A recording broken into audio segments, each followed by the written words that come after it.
Ladies and gentlemen, Lenin, V. Lenin, you all know who Lenin is, don't you? Said this, quote, democracy is indispensable to socialism, end quote. Now, why is that, do you think? Well, it's simply this, ladies and gentlemen. They're calling the United States a democracy now. It is not, never has been. It is a constitutional republic. A constitutional republic is where there is a balance of power. In the federal government, that balance consists of the executive branch, the judicial branch, and the legislative branch. In the election process, where we elect our representatives to go and take care of business for the state in Washington, D.C., we elect representatives. Our founders set this government up so that senators were picked by the state, not elected by the people. This would make sure that our constitutional republic could not become a democracy and thus turn into an oppressive, dictatorial, socialist state. For they understood the process well. The first step into turning the United States into a democracy was taking the power of the state to choose its own senators away and put it in the hands of the electorate, or the people. Whenever the people see that they can vote themselves whatever exists in the treasury, socialism quickly follows.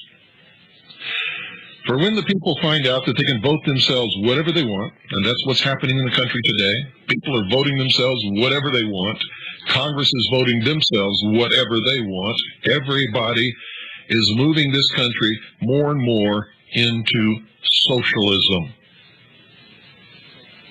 With socialism eventually comes a dictatorship.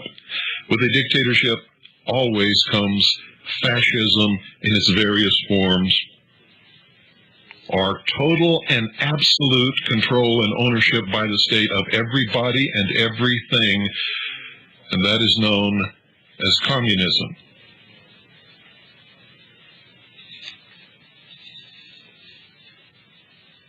Freedom disappears, ladies and gentlemen, when people become dependent upon the state, or upon a dictator, or upon a king, or a lord, or an emperor, or a baron, or a duke or duchess, for their very existence, for their job, for their clothing, for their food.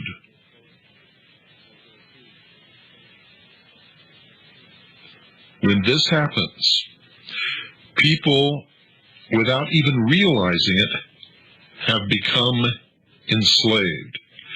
In the pursuit of laziness, and in the pursuit of the dole, getting something for nothing, which, folks, is a dream that never, never comes true.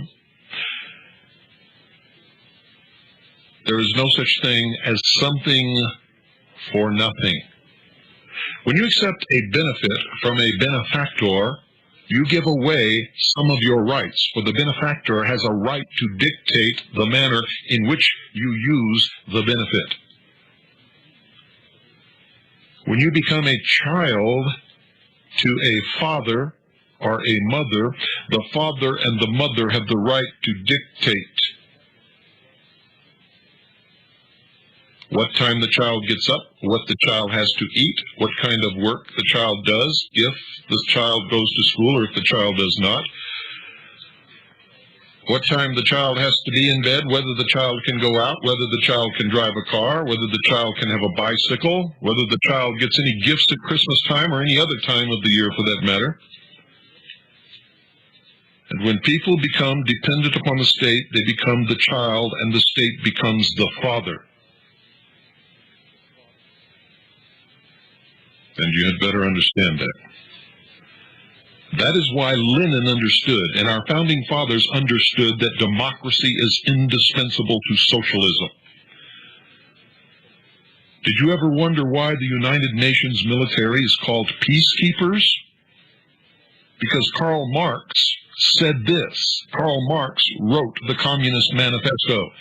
I quote, "Peace is the absence of all opposition to socialism," end quote. Let me say that one more time. Karl Marx, quote, "Peace is the absence of all opposition to socialism," end quote. Did you know, ladies and gentlemen, that Karl Marx was a bitter failure at absolutely everything that he ever tried? Have you ever really studied his life? Probably not. He was a bitter, absolute failure at every single thing he ever tried. Did you know that Karl Marx was a racist who hated Jews, blacks, and the common man, in particular Slavs? That's right, let me say it again. Karl Marx was a racist. He hated Jews, he hated blacks, and he hated the common man. Your Marxist professor in college didn't tell you that, did he? Did you know that Karl Marx was nothing more or less than a stooge for a wealthy capitalist named Friedrich Engels? Did you know that socialism was created by the rich as the ultimate method of enslaving and controlling the masses by making them totally and completely dependent upon the state? If not, ladies and gentlemen, I encourage you not to read college textbooks about socialism, but read the actual dialogues between Marx and Engels. You see, they were prolific writers. They wrote letters to each other and to other people their entire lives. Forget the textbooks. They're lying to you. Always, if you want to know the truth, go to the source. That's why I get so angry when somebody calls me to find out what their congressman is doing in Washington. Read the dialogues between Marx and Engels, and you will find it all laid out clearly for anyone to see. Even the sheeple will understand it. Of course, it's dry reading, and it takes a lot of time, and it's boring to wade through all of that crap, because that's what most of it is, absolute, total crap. But if you want to find the truth, you've got to do that. Those who have been teaching you the lie about socialism know that you won't, in most cases, ever even attempt it. Of course, before you start, I must tell you that you must have a brain and some rudimentary intelligence, something that most socialists apparently lack. You see, modern-day socialists have perfected propaganda techniques to the point that the biggest lies are now regarded by the sheeple as absolute truth. For reference, read the ravings, and I mean ravings, of Chip Burlett, the Southern Poverty Law Center, the Anti-Defamation League, Hillary Clinton, the first androgynous president ever, and other socialist organizations and socialist writings and speeches, who were at work destroying this nation, the greatest nation that ever existed in the history of the world, the only nation that ever existed that ever set men and women free in their own right. For you see, freedom has never existed anywhere else in the world, even unto this day, except in this country. For instance, let me take one little common big lie that the socialists have foisted upon the American people, and they have swallowed hook, line, and sinker. You see, the concept of right versus left. With the socialist given that the left extreme is communism, which is good somehow, left liberal, communism, socialism is good, and the right extreme is Nazi, bad. This has happened through repeated connection of Nazi with right, and not any basis in fact whatsoever.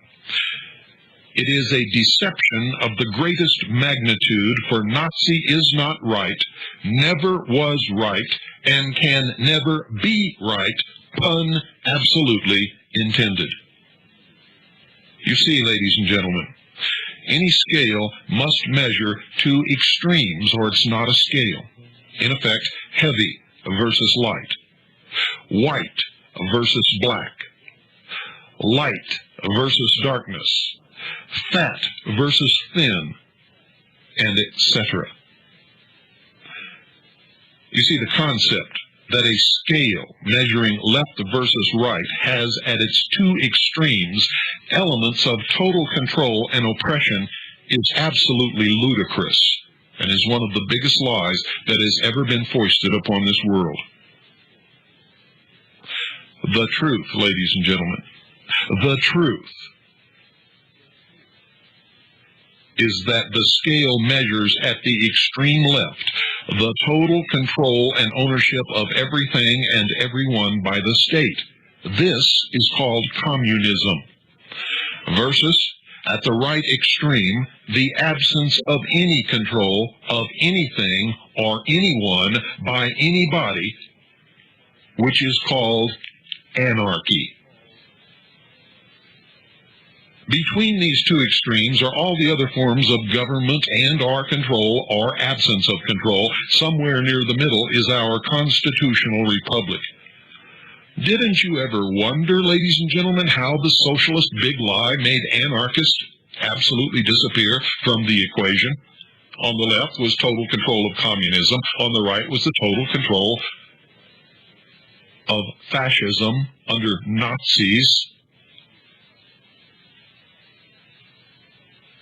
What was anarchy supposed to be in the middle, where our constitutional republic actually sits?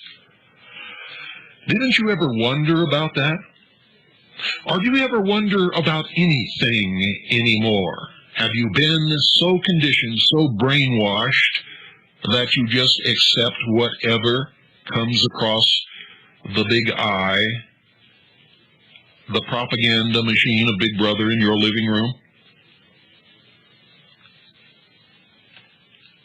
You see, Nazi could never be on the right. If on the left is socialism and communism, Nazi cannot, absolutely cannot, could never be on the right. For Nazi is simply gutter slang, ladies and gentlemen, for National Socialism. Nazi originated from the German National Socialist Workers' Party. You see, Hitler was a socialist. Hitler nationalized almost everything. He had social programs for everyone and every circumstance. Hitler was engaged in a program of social engineering never before attempted by anyone or any government in the history of the world. Hitler repeatedly made reference to a, quote, new order, end quote, and a, quote, new order of the world, end quote.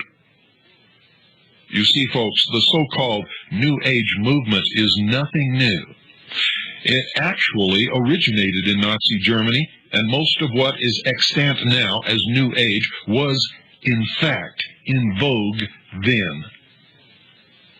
Communism is also a manifestation of socialism. Nazis can only exist on the left just above communism, which, by the way, exhibits more facets of fascism than the Nazis ever did.